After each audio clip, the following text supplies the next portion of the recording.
today's episode. We talk about why the EPC system is such a blunt instrument, why the private rented sector is so desperately needed despite what politicians say, and the importance of proper training for landlords. With our special guest, CEO of landlord organisation iHowz, Peter Littlewood. Thank you so much for joining me today, Peter. It's really great to have you on and talk more about the private rented sector and also about EPCs as well, as that's a very popular topic. But firstly, if we can start off with iHowz itself. So can you tell me about how iHowz came about and how did it all start? Well, we've been one form or another since 1974.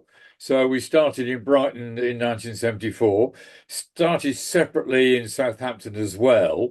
Long, complicated story. Merged several years later, went on to become the Southern Private Landlords Association.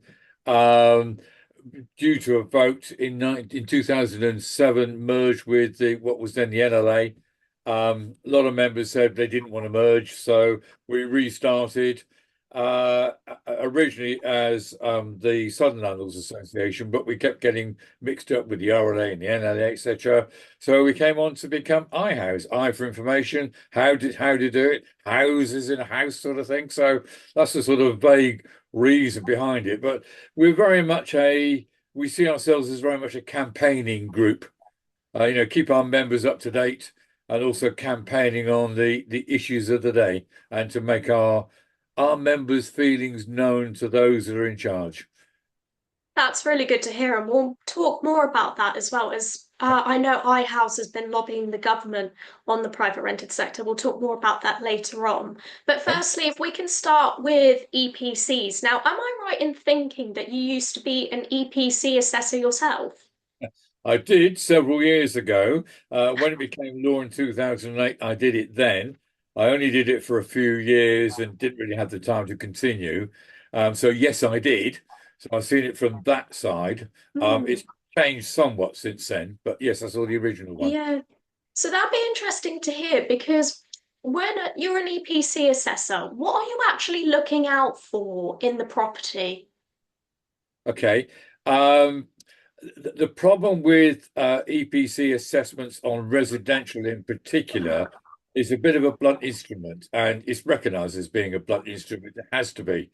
So it makes lots of assumptions. It assumes that the property is going to be lived in for a certain period of time, and etc. etc. Lights on for a certain period of time, and all that sort of thing. So basically, you're looking for forms of heating, use of energy, and crudely leakage. That's basically it. At the moment, the EPC, if you do something which saves money, it will improve the EPC. It is likely, not 100% sure, but 99.9% sure, that when the new EPC comes out, it'll look to save carbon. The subtle difference there is at the moment, it is preferable to use gas heating over electric. When the new EPC comes out, it'll flip. So it'll be preferable to use electric rather than gas. That's how we understand it. That's not cast in concrete, but that's how we understand it's going to be. And as you were saying that the EPC system, this system at the moment seems to be quite a blunt instrument. And Yeah. then I know I read a lot of comments on the Property Nominate website that a lot of landlords have quite older properties and it can be really hard to get it to an EPC C rating. So would you say that the EPC system at the moment, would you say that it's unfair and outdated? Yes, but the problem is to put in a proper decent system would involve probably a whole day on each property, which would Mm, substantially increase the costs. And it's difficult to know the whole point of one of the points about the EP system, because it makes certain assumptions, it allows you to compare one property to the next. So, it's, because I already said, it assumes that the lights are on for a certain amount of the day and things such as that. That's what allows you to compare. What's not right is when it tries to give you an indication of what the bills are. That can't be right. You can't do that bit. Commercial is slightly different. It takes longer to do commercial, and you're doing things like measuring window sizes, etc., which you're not doing in residential. So it is a different animal for commercial. You could use commercial on residential. It will give you a bit more accurate figure. I mean, going on to the trying to get a decent EPC rating, it depends on the type of property. So if you've got a detached property in the middle of Dartmoor, it's always going to be a low rating, no matter what you do to it. If you've got a mid-city flat on a mid-floor and surrounded by other flats, it's always going to get a good rating. So it just depends. It just depends. So and that's the problem. So I think what the government have sort of ignored is the fact that for some people it will be impossible to get to a C. Mm. Absolutely impossible. Provided they keep the exemptions database, then that's fine. You can basically say, I've done everything I can do. It's still only a D or whatever it is. Um, and I need to claim my exemption. If they don't do that, it'll probably take, and this is a real guesstimate, it could take up to half the properties out of the private rented system, which would be a nightmare.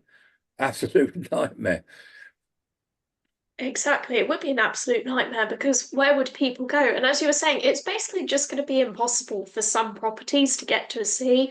Now, we've heard that Ed Miliband, he's announced that all properties in the private renting sector need to meet an EPC C by 2030. What does iHowz think about that?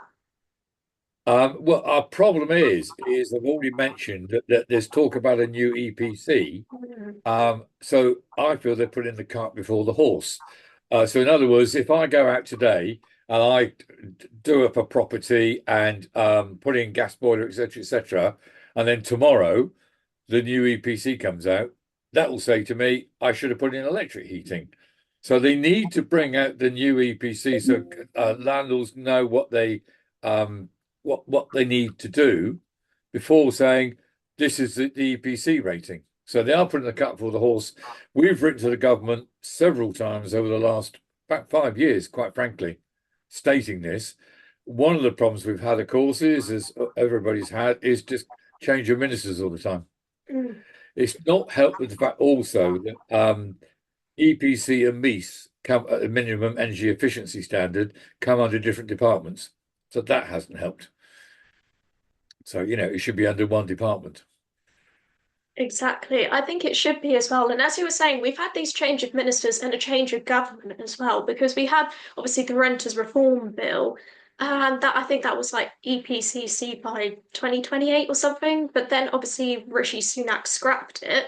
Yeah, And so that was kind of leaving everything up in the air. yeah. And then obviously we had the Labour government, and we knew they were going to come down a bit hard in the private rented sector, but it's all just kind of been, as you said, up in the air for all landlords at the moment, and then they don't really know what's going on. So it's good to hear that iHowz has been lobbying the government on this. And so, what does iHowz want to see from the government to help landlords with reaching energy efficiency targets? Well, we put together a manifesto before the election to say this is what we would like to see as a whole. After the election, we revised that very slightly after the King's speech and what was said. We revised it and put that out, basically saying there's a whole bag of things here, including things like change to taxation and change to courts and that sort of thing. And part of that was indeed energy as a whole to say, as I've just said, please put out the EPC before minimum energy efficiency standards so as we know where we are. Part of it, which overlaps, is the decent home standard, because all this sort of meshes together. And that's our point about it. You can't just keep picking at one bit because you're going to affect all of it. So the decent home standard, we're being told almost certainly a landlord will have to follow the decent home standard. In principle, we've got no problem with that. In practice, we do have, because the decent home standard as it stands at the moment is extremely vague. A property must be fit to live in. There must be adequate facilities, must be appropriately located toilet, things such as that. All that needs to be rewritten, and it needs to include things such as energy and heating and space heating and water heating, etc. It all needs to gel together. And we've not had a government, quite frankly, and this won't mean anything to you, since Harold Macmillan back in the 50s, who have attempted to bring everything together with property. So no government has tried to do it since then. And we're trying to say you just need to look at everything as a whole, not bits.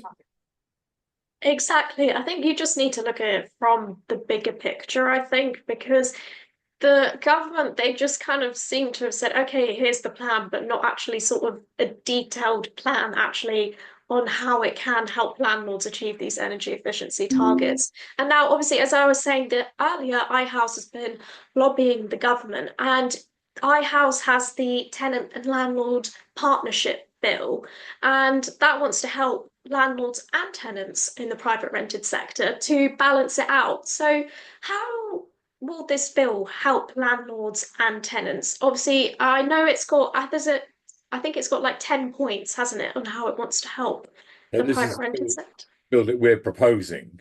Yes. Yes. I mean, as I said to you, it's looking at absolutely everything, including taxation, courts, improving courts, digitization of courts. So it looks at the whole thing. We do have it on our website, and I think I've sent it to you as well. Yeah. I will send it again if I haven't, not a problem. But as I said, it comes down to this thing of looking at uh, private rented as a whole. We consider ourselves a landlord and tenant association because our attitude is if you're a landlord, you're in business, tenants are your clients. You don't want to go upsetting your clients. You want to do everything which works together. If you get a bad client, then that's different. You don't want to deal with them anymore. The same way as you get if you get a bad supplier, i.e., landlord, the client won't want to deal with them. And we do stress, as I think a lot of people are stressed. So I don't know the figures, but 95% of tenancies are absolutely fine, apart from minor blips and hiccups and things like that. But the vast majority are fine. Only about 2 or 3% ever go to court. So we're talking about a very small number here. And this is what we should be concentrating on. We a couple of things that we say is that we believe all landlords should be trained and accredited before they're allowed to run a business like this. They're dealing with people's homes. We would quite like to see tenants have to look at, say, a 2-hour training and accreditation to show what they have to do, their responsibilities. They have to report problems. They have to pay their rent. They have to do this. They have to do that. And this is how they can do it. And, we do have a 2-hour training which could be used. So we would look at the whole thing, quite frankly. Um, as I keep saying, it's just we're trying to make it all mesh together, not look at the edges. Exactly. And as you were saying, I think a lot of people don't realize that landlords, they never want to evict good tenants and vice versa. Like a good tenant doesn't want to leave if they're in a good tenancy. And so I think it's really important for the government, especially, to see that actually most tenancies are working really well. And I'd be really interested to hear when you were speaking with MPs about the tenant landlord partnership bill, what did they say to you about it? Um, they pay lip service to it because, of course, you've got to remember that the problem with a government is they're always looking at the next election. They've only really got the first year of a 5-year period to do anything that's completely controversial. After that, they're on a 3, 4 year run to the election. So, and there's a bit of a feeling about, well, there's more tenants who vote than landlords. But again, a point we try to make is, all right, if you want to say landlords are nasty people and you want to get rid of them, we understand that. We'll go and find something else to do, not a problem. Suddenly, there's 20% of the population who've got nowhere to live. And the government haven't built up and haven't wrapped up housing in general and haven't wrapped up social housing and council housing. So, again, they put the cart before the horse. The government and local authorities need private landlords. It's just a question of us all working together sensibly. But we are trying to promote this new bill. Whether it gets anywhere, we wait to see. We've added something to it, which is in a draft form at the moment, which is the what we believe to be the unintended consequences of A, the legislation that's gone on, and B, the legislation that's being proposed. And when that's finalised, I will certainly send it to you so you can see Yeah, that. perfect. Thank you so much. That'd be really interesting to hear that. And I know our readers would be really interested in that as well. I know you said the MPs that you met with, it was sort of the lip service and stuff, but did they say anything else to you, maybe about like future plans for the private rented sector and how they want to work with you with landlords in the future on helping making the private rented sector better? Um, yes, I think they do, quite frankly, but it's not completely knowing the way to do it. Um, the problem comes, of course, if you get either far left-leaning politicians or far right-leaning politicians, um, they've got such opposing views. So the far left-leaning politicians are very much of the view that, I mean, I have had it quoted to me. Well, no one should own property. It should be a bit like Russia in, during the communist time. It should be divvied out. Well, that's not going to work. So that's just ridiculous. If someone is willing to take the risk, and this is underlooked quite a lot, a landlord will take the risk, their own personal risk, to supply the property to house somebody because it's their way of earning an income, but they take the risk of that property being trashed, they take the risk of rent arrears, etc., etc. So, all this is done at the landlord's risk, not the government's risk. The only answer to it, if they want to get rid of the private rented sector, is to substantially triple, quadruple the size of council housing, social housing, and for the government to take the risk. They're never going to do that. No.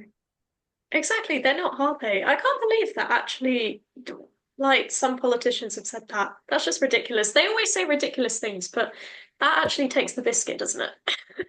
Yeah, and you get far right leaning where um, everything should be in private hands. There's a mix. As an example, um, some of our landlords try to be social landlords, and some of them have got tenants who need special help, whatever that special help is. And my attitude is they shouldn't be doing that because they're not trained to do it, and it's probably not fair on the tenant who needs the special help. So it's unfair to everybody, especially the tenant. So, It's, and again, unfortunately, so many social landlords these days that they get preferential treatment in terms of interest rates. Some of them, not all of them, some of them have been using that to borrow money to build, quite right too, but to sell. They're not there to be developers. They're there to be building to make affordable housing. The problem there is the definition of affordable housing. It's a percentage, 80% of the local rent. A lot of tenants still can't afford it. Affordable housing is what can a tenant afford? If the local tenant can only afford £100 a week, that's affordable housing. That's what you need to look to supply. That will probably be a room or whatever. I mean, I'm obviously plucking numbers from the air, but again, it's this definition of affordable housing. It should not be a percentage of the local housing. It should be the percentage of what the local populace are earning. So, if we decide between all of us, it's fine for them to pluck a number from there. If it's fine for someone to spend 40% of their income on property, either renting, buying, or whatever, then what is the local income? What's 40% of that? I'm plucking numbers from the air here, but you see the sort of the way I'm following this. So mm, exactly. You see the picture there, don't you? Because I just think affordability is such a big issue. And finally, I know it's a big question to ask, but what do you think of the future of the private rented sector? Do you see a bright future ahead? I see a future where, as long as the people who want to be landlords or are existing landlords recognise that A, it's a business and recognise they have to be professional and deal with it correctly and know what they're doing. I go back to the in an ideal world, all landlords should be trained and accredited before they're allowed to let a property. Then yes, it has got a bright future. The problem comes that you've got a few on the fringe, and it is a few who really don't know what they're doing, and either they should get trained or they should give it to an agent, and that's another whole new subject itself. The agent should be trained and accredited. Instance the Roper report that should be brought forward, because I've had agents ask me questions which they really should know the answer to. But the whole industry needs to tighten up, needs to become far more professional, and to know what they're doing. And that's a two-way business. Government should recognise it. It is a business and allow it to be taxed as a business. Things such as Section 24, where you can't properly claim interest rates on mortgages. If Tesco's couldn't claim the money they spend on the goods that they put on the shelf, then they go out of business. Where's the difference? For most landlords, interest rate is one of the necessary expenses. They should be able to claim it. So, again, we could rant on till the cows come home. And what we're trying to do is we're trying to put this together as documentation. We're trying to put it out as sort of sensible documentation. Here's a rant. Here's what we would suggest in an ideal world. That's what we're trying to do. Exactly. And I think iHowz is doing exactly just that. I know a lot of landlords are very grateful for iHowz lobbying the government. And I do like your analogy there about Tesco and Section 24, because Section 24 has honestly, it has not been good for landlords. And a lot of landlords have actually left the sector because of Section 24. But that's it. I'm afraid, Peter. I would love to speak to you more, but we are running out of time. But thank you so much for joining me today. It's been really great to speak to you. Thank you for coming on. You're more than welcome.